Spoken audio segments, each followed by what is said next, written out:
Here are some points for your reflection. Please share them with your friends. The first question is, recall how God's mercy has given you new life. Alalahanin mo kung papaanong ang habag ng Diyos ay nagbigay sa iyo ng bagong buhay. The second question is, how can we bring life to other people and to society through compassion? Paano tayo makapagbibigay ng buhay sa ibang tao at sa lipunan sa pamamagitan ng awa at habag?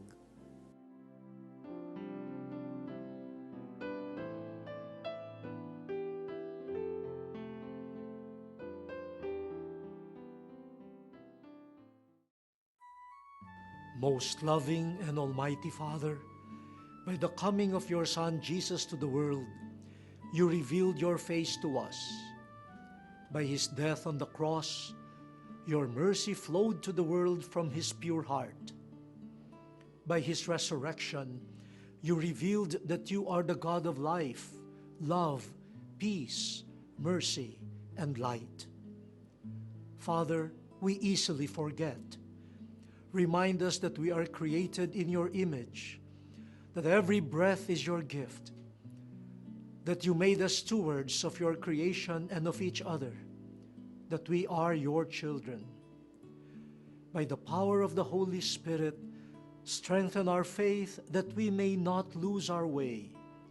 Deepen our hope that we may not despair. Revive every heart that has grown cold. Make it like the heart of Jesus, aflame with love for you and neighbors.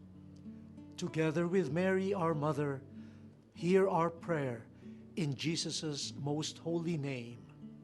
Amen. Thank you for watching The Word Exposed. May the Word of God renew us to be compassionate and merciful Christians like our Lord.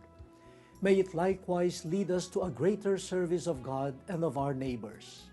May God's blessings and protection be always with you. See you next Sunday here on The Word Exposed.